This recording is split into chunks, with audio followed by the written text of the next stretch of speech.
Let's talk about 2026 for just a minute. Now that's a long ways away still, but the Olympics are already thinking about 2026, and they just finalized the 2026 logo for the Winter Olympics. So you know what that means. It's time to take a look at this logo. Let's talk about it right now.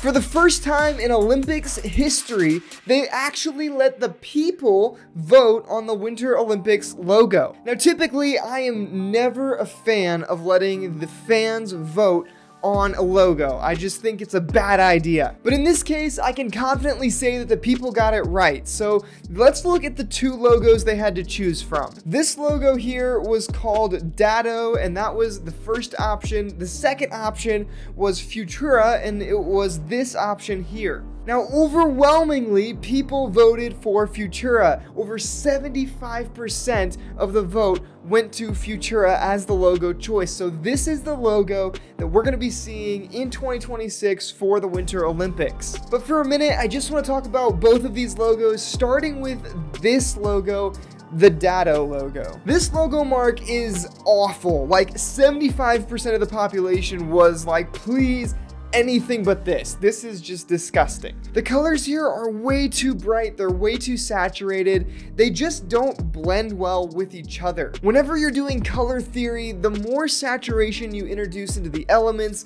the more likely it is that they're going to start to clash. And for me, this color palette is just really not aesthetic because it introduces too many bright colors. The green, super bright. The blue, super bright. And the red is also very bright. These colors really needed to be dialed back in their saturation to make this work effectively. But on top of that, the mark itself is just ugly. You're ugly, you're disgusting, I'm gonna kill you. Like, it looks like something that was created in Microsoft Word's word art. You know what I'm talking about when you type a letter and then you go to the word art and you like make it 3D? This is what that looks like they did, and it's really just amateur. So when you pair a bad mark with really bad colors, this is just horrible. I don't know if the designer put like no time into this one because they wanted them to pick the other one and they were just trying to make something ugly or what, but this mark is a no-go. So thank you to the 75% of the population who decided to vote for this mark,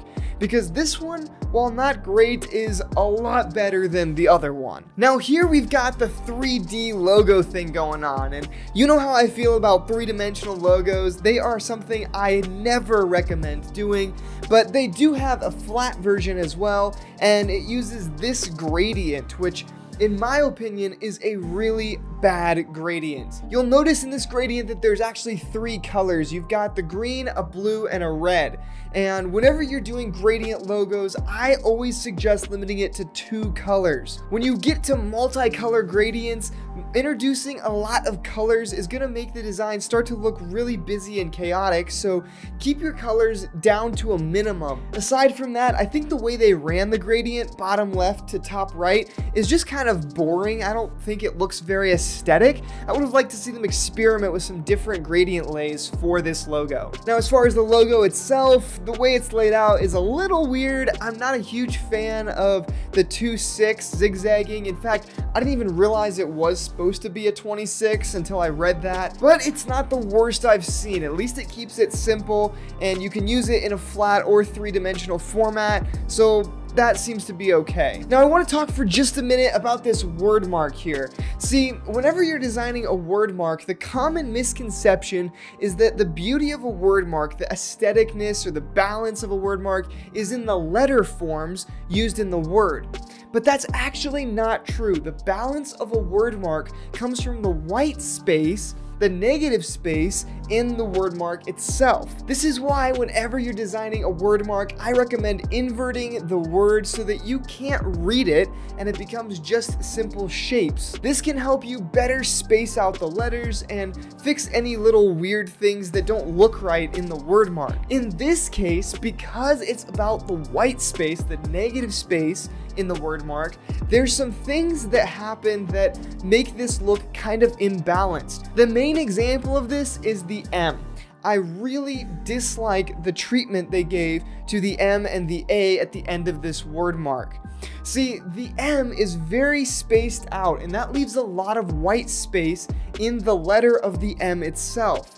The problem is that M is crammed next to an I and an L with no white space, no negative space around them, creating a visual imbalance. Similarly, on the opposite side of the word mark, you have a T-I-N-A that have no white space or negative space in the letters themselves.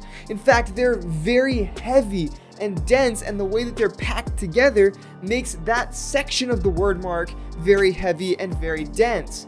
But across from them is this really open and widely spaced M. So this creates an imbalance in the word mark itself, where your eye can kind of skip through and then it hits a stopping point, and then it skips through a little bit and hits a stopping point, and you kind of have this like jittery motion when you read the word itself. As designers, you want to make sure your word marks are evenly balanced so that the eye can just read right through it and without having to feel like there's some sort of tension or imbalance. Those are just some little things that I don't like about this word mark, but it's still leagues better than the alternative option. So because of that, I have to give this like a 6.3. I think that it's not the worst logo mark as far as the Olympics are concerned, not mentioning any names, London, but it's also not the greatest. In general, the Olympics just have a trend of bad logo design in my opinion, but that's a video for another time. So if you enjoyed this content, go ahead and like and subscribe, and I'll see you guys in the next video.